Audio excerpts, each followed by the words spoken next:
une commission de présidents, en tout cas si l'on se réfère à cette assemblée générale extraordinaire qui dit avoir destitué le président Ba et le premier questeur Cissé pour, je cite, indiscipline budgétaire. Impossible, clament ces derniers, pour qui le quorum n'avait même pas été atteint. Bruno Dito Segbedji, de toute façon, c'est un scandale qui écorche vraiment l'image du pays, la Commission électorale nationale indépendante. Bon, un scandale, si ce n'est pas trop fort, on peut admettre le terme, mais il faut avouer que au jour d'aujourd'hui, c'est trop tôt de CENI à 2 présidents. Les textes de la CENI ne permettent pas au jour d'aujourd'hui de croire que la CENI a 2 présidents. C'est toujours le président que l'on connaissait qui est en place. Parce que, comme vous l'avez même dit, les histoires de quorum, les 2 tiers des 15 n'ont pas... à l'Assemblée générale du 3 octobre, c'est 8 personnes, 8 commissaires qui ont engagé cette procédure. Mais il faut avouer que c'est vrai que c'est à déplorer que le pays n'a pas besoin de ça. Surtout que la CENI est une autorité administrative indépendante censée, j'allais dire, donner un exemple, superviser les élections. Ils sont appelés à être des commissaires, j'allais dire des saints, plus ou moins entre guillemets. Donc que ces gens-là soient s'auto-accusent ou bien s'accusent entre eux de mauvaise gestion des fonds, indiscipline, détournement de fonds, et que l'on arrive à avoir ce spectacle-là, ce n'est pas bien pour le pays. Je crois que ils vont s'entendre pour qu'on n'ait pas plus de grabuge par rapport à cela. Maître Konaré, tout cela intervient à un moment où on se disait pourquoi ne pas revenir à la CENI d'avant 1997, lui donner l'organisation de façon exclusive, l'organisation des élections, et que cette commission se livre en spectacle. Finalement, on ne voit pas une autorité peut-être lui confier l'organisation intégrale d'une élection si on n'est pas capable de laver le linge sale en famille. Et tu réponds à la question. Oui, il y a un censeur dans la classe. Alors, donc, ce que je voulais dire, c'est que la CENI, en tant qu'organe de supervision des élections, doit être un témoin crédible de ces élections-là. Et il se trouve que notre CENI, chargé de la supervision des élections, doit produire un rapport sur les différents scrutins. Et qui signe ces rapports, c'est le président. Avec, n'est-ce pas, après que divers membres du bureau eurent été consultés. Et c'est pour assurer la crédibilité, la sincérité de ce rapport que les 15 membres de la CENI viennent d'horizons divers, n'est-ce pas? De la société civile, des partis politiques de l'opposition, des partis politiques de la majorité. Il se trouve que sur les 15 membres, 8 ont décidé de déposer le président. Le président, à son tour, refuse de quitter son poste. Mais comment ce groupe-là va-t-il travailler dans l'unité? Quel crédit accorder au rapport produit par ce groupe de 15 personnes dirigé par un homme que la majorité des membres ne reconnaît pas comme président? 8 sur 15, c'est la majorité. Alors donc, il faut s'entarder pour le prestige de l'État et l'honneur du pays et dissoudre le bureau de la CENI. D'accord. Dissoudre revient à quoi faire? À rapporter le décret de nomination des membres pour que de nouveaux membres soient proposés au président de la République et qu'il les nomme. D'accord. Cette situation de blocage fait honte au Mali. D'accord, on va revenir à la question s'il faut dissoudre la CENI, mais déjà, est-ce qu'on aurait pu... C'est très réducteur de demander de la dissolution de la CENI. Il ne faut pas que... Non, pas de la CENI, du bureau. Même du bureau. Pourquoi on va dissoudre le bureau? Est-ce qu'il faut que parce qu'il y a un bureau bis qui se met en place, on décide de dissoudre le bureau? Non, ce n'est pas ça. Très rapidement, ce qui se passe, il faut l'expliquer. Il y a de l'argent qui a été déboursé du ministère des Finances pour le fonctionnement de la CENI. Des véhicules ont été achetés. 17 véhicules, je crois, ça fait 715 millions de francs CFA. Ce qui se passe, c'est qu'il faut payer les véhicules sur 2 exercices. On paye les véhicules, donc première tranche. Deuxième tranche, on prend de l'argent, mais le problème, c'est que c'est un détournement administratif. Parce qu'on prend de l'argent destiné à payer les travailleurs. Mais tout le monde est d'accord, puisque tout le monde a eu les véhicules qu'il faut à la CENI. Donc ça, c'est le côté financier. La justice dira ce qui se passe. Mais de l'autre chose, qu'est-ce qu'on a aujourd'hui? On a un président qui est élu et un vice-président, et un questeur élu grâce aux voix de la majorité, alors que le président titulaire, il y a un seul président, et l'ancien questeur sont élus grâce aux voix de l'opposition. C'est quand même triste. C'est triste parce que c'est l'une des 3 institutions, des 3 structures chargées d'organiser des élections au Mali, avec le ministère de l'administration territoriale et la délégation générale aux élections. Je pense que le ministère de l'administration territoriale est quand même la principale cheville de l'organisation des élections. C'est de là que doit devenir, de mon point de vue, une décision, parce que l'image qu'on donne, ce n'est quand même pas bien. Si vous étiez là ce jour-là, vous voyez des gens qui cassent des jambes, des anciens ministres de la République, de hauts fonctionnaires, qui cassent des vitres, des gens qui sont blessés, devant des délégations étrangères, venus remettre le rapport des général des élections au Mali à la CENI. Ça ne donne pas du tout une belle photo de la cérémonie. Oui. Bon, on ne va pas dissoudre le bureau parce que des gens se sont autoproclamés ou se sont proclamés président. C'est le ministère de l'administration territoriale. C'est le ministère de l'administration territoriale. Moi, je ne suis pas ministre de l'administration territoriale. Si j'étais ministre de l'administration territoriale, moi, je savais la décision que j'allais prendre. Mais je ne suis pas ministre de l'administration territoriale. Ok, alors, est-ce qu'on aurait dû en arriver là, justement? Moi, franchement, vous avez posé une très bonne question, revenir à la CENI de 97. Mais la CENI de 97 avait le monopole de l'organisation de l'élection. Et c'est parce que le scrutin du 13 avril 97 s'est très mal passé que la CENI a été effectivement récusée. Mais on n'a pas supprimé l'institution comme pour plaire à un pays ami qui a une CENI chez lui. Mais la CENI chez lui est la seule organisation qui est en charge de la supervision et même de l'organisation matérielle de l'élection.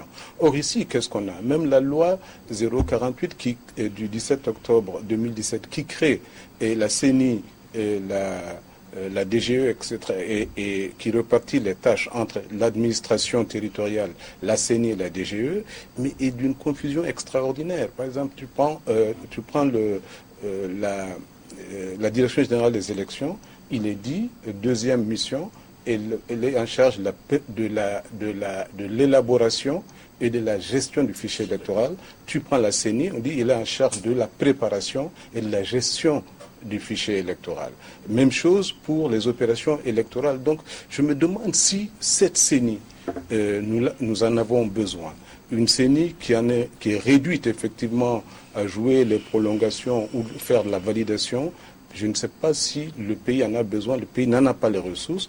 Pour moi, ça procède simplement de cette manière, effectivement, d'essayer de créer un problème, de régler un problème en créant une commission. Or, je reviens sur ce que je dis souvent et qu'il y a de Clemenceau, c'est que même un chameau est un cheval dessiné par une commission. Oui, Bruno. Oui, je voudrais, pour une fois, je ne suis pas d'accord avec Maître Konaré par rapport à la dissolution. Parce qu'il y a aussi un audit en cours, un audit du ministère des Finances par rapport à l'utilisation des fonds. Donc cet audit étant en cours, ce serait très risqué pour l'État de dissoudre la CENI. Ça c'est d'un. De deux, je crois il y a une disposition, j'oublie l'article de la loi que Grand Frère vient de citer, qui dit que la CENI est en place, est en place pour le cycle électoral. C'est-à-dire la présidentielle, les législatives et les communales. Nous savons qu'il y a eu report des législatives. Elle est dissoute les 3 mois après les élections générales. Elle peut être dissoute. Voilà. Elle peut être dissoute en cas de crise majeure. Vraiment, il y a un flou. Je ne sais pas à quelle décision le ministère peut prendre. Parce il y a une question très très précise. Serge Danel, vous allez également répondre à cette question. Que vaut cette CENI à supposer qu'elle organise, qu'elle supervise les élections législatives? Est-ce qu'elle est encore crédible? Est-ce qu'elle sera crédible pour pouvoir superviser dans ce contexte, par exemple, les prochaines élections législatives? La question est posée quand même. Les paroles, il y a usurpation. Bon, peut-être Serge, ensuite vous, sur la question. Ce que je voulais dire, c'est que voilà une structure chargée de veiller sur la moralité du scrutin. Et à l'intérieur de cette structure, vous avez des problèmes de transparence, donc ce n'est pas crédible. Il y a un rapport qui est sorti, un premier rapport qui est sorti. Vous vous rendez compte qu'il y a des membres de la CENI à qui on a remis par exemple 210 millions, j'ai vu le dossier, le papier, 210 millions, pas de justification. 5 et quelques millions remis, pas de justification. C'est quand même une structure de transparence. Ça, c'est quand même quelque chose de très important. Et ça m'inquiète sur l'avenir, la crédibilité de cette structure-là. Il faut quand même qu'on puisse voir clairement ce qui se passe à l'intérieur. Si on vous donne de l'argent et que vous êtes un responsable, un délégué, que vous allez à l'intérieur et qu'on vous donne de l'argent, il faut le justifier, cette somme, sinon vous n'êtes pas crédible. Si vous n'êtes pas crédible, attendez, j'ai terminé, si vous n'êtes pas crédible, vous ne pouvez pas veiller, vous ne pouvez pas dire si nous avons des élections crédibles ou pas. Sans les dédouaner, la transparence par rapport aux élections. Je pense que je n'ai pas été compris. Je n'ai pas demandé de dissoudre la CENI. La CENI est créée par une loi et le président de la République ne peut pas, par un décret, la dissoudre. Mais le président de la République peut rapporter le décret de nomination des membres ou de ceux des membres de la CENI qui constituent le bureau de 15 membres. Parce que ce bureau ne peut plus travailler. Il a un président qui est désavoué par la majorité des membres du bureau. Pas la majorité. 8 sur 15. Pas la majorité requise. C'est la majorité. Non, la majorité, selon les textes, non, mais la majorité, je n'ai pas dit la majorité pour destituer le président. Ça, c'est une pichenette. J'ai dit une majorité pour travailler. Parce que tout rapport doit être approuvé par la... Non, laissez-moi terminer. On va les laisser terminer. Laissez-moi terminer. Okay. Donc, rapporter le décret, demander aux instances dont sont issus les différents membres de proposer d'autres membres qui vont travailler en symbiose. Mais on veut le bien de l'État ou bien on veut la tête de quelqu'un? Les deux peut-être. La transparence Voilà. dont il est... Donc, voilà, il faut dissoudre ce bureau de toute urgence. Avant les législatives. Okay. Lorsque le bureau est dissous, c'est une nouvelle CENI. Lorsque le bureau est dissous, il faut reconnaître que ce sera une nouvelle CENI. Non. Oh, la loi, si. Non. D'accord. C'est la CENI avec un nouveau Je n'ai pas bureau. fini. Serge parlait de la transparence. Ouais. C'est vrai, par rapport à leur méthode de gestion interne, il y a des choses à reprocher par rapport à ce qui s'est passé. Justifier le fond, il y a un problème. Mais ces gens-là, les commissaires n'ont pas été accusés par rapport à une opacité dans les opérations électorales. C'est des choses... Je ne suis pas en train de les dédouaner. Qu'est-ce que vous racontez? Si, mais c'est par rapport au fond. Ils sont chargés de veiller à la bonne moralité du scrutin. Et ils ont On va laisser terminer. Donc, c'est pas la même chose. Oui. Sans les dédouaner, c'est pas la même chose. Adam Thiam. Merci. Alors, moi, je pense qu'il ne faut pas qu'il y ait un camp pour, un camp contre ce qui se passe actuellement à la CENI. Parce que, en fait, s'ils ne peuvent pas travailler, s'ils ne peuvent plus travailler, s'ils ne peuvent plus s'acquitter des missions qui leur sont dévolues par l'État et pour lesquelles il y a des ressources d'un pays pauvre qui sont engagées, alors il y a un problème. Donc il faut trouver la solution. Si la solution c'est de rapporter, par exemple, le décret qui nomme les membres de la CENI, parce que ça, c'est quand même en Conseil de ministres que c'est pris un tel décret. Peut-être il faut le faire. Mais moi, ma question va plus loin. Ma question, c'est même, qu'est-ce que le Mali perd en perdant l'institution actuelle de la CENI? N'oublions pas que Daba Jawara, dans la commission de relecture des textes fondamentaux, avait effectivement demandé la fusion de tous ces instruments, la DGE, la CENI, un peu l'administration territoriale, etc., pour former une sorte de guichet unique de l'élection. Oui, mais est-ce qu'au-delà de cette question, maître, si ce n'est pas l'occasion pour redorer le blason, puisque quand on prend un certain nombre d'institutions au Mali, il y a discrédit. La Cour constitutionnelle avait été désavouée, récusée. Lors de la grève des magistrats, la Cour suprême également avait été récusée. Aujourd'hui, il y a le discrédit sur la CENI. Est-ce qu'il ne faut pas un second souffle pour un certain nombre d'institutions au Mali? Je vous ai toujours dit que le Mali avait besoin d'une nouvelle conférence nationale. Je n'ai pas dit souveraine, mais une conférence nationale pour relire tous ces textes. Tous les textes que nous avons, de la Constitution au Code domanial et foncier, tout est désuet. Okay. L'intérim présidentiel prévu, par exemple, dans la Constitution, l'intérim de 40 jours, mais c'est illusoire. Ça ne peut pas, donc on ne peut pas faire l'économie d'une bastonnade du président de la République. Et le code domanial et foncier vous dit que je n'entre pas dans le juridique, mais il faut relire tous ces textes-là. Et la CENI en l'état ne sert à rien. Vous avez vu toute cette crise post-électorale qui est née. Vous avez entendu la CENI s'exprimer? La CENI, moi je ne vais pas demander parce que je dois dire un truc. La CENI ne sert à rien. À rien. Mais de manière, même si c'est de manière infinitésimale, la CENI participe quand même à l'organisation des élections. Il faut être juste.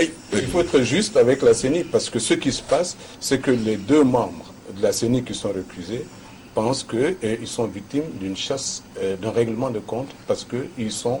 Dr Befon Cissé, c'est sûr, est de l'opposition. Le président est soupçonné d'être de l'opposition. Tu m'as arraché la parole et tu vois, je t'ai laissé faire. Non, mais il faut le dire. Non, mais il faut le dire franchement. Oui. Il faut le dire franchement. Donc, on a besoin d'être juste. Mais franchement, la vraie question, c'est à quoi sert la CENI? Moi, je suis d'accord avec Cheikh Omar. Et le temps est arrivé où nous devons avoir une conférence nationale d'évaluation de tout le processus démocratique parce que nous devons aller à la seconde génération de notre processus démocratique. Il y a déjà eu quelques acquis. Il y a eu la commission d'Abba Diawara qui a fait quand même du bon boulot. Il y a eu les assises nationales il n'y a pas longtemps. Il reste des choses à faire, mais je pense effectivement que nous devons prendre la décision d'aller... Rapidement, je voulais terminer en disant que, je l'avais dit dans une autre occasion, je voulais répéter ça. Beaucoup d'argent ont circulé à la CENI, beaucoup d'argent circule à la CENI. Ce n'est pas l'image qu'on aimerait avoir de cette institution. D'accord. Troisième et dernier thème de l'émission, un mot sur le contexte sécuritaire.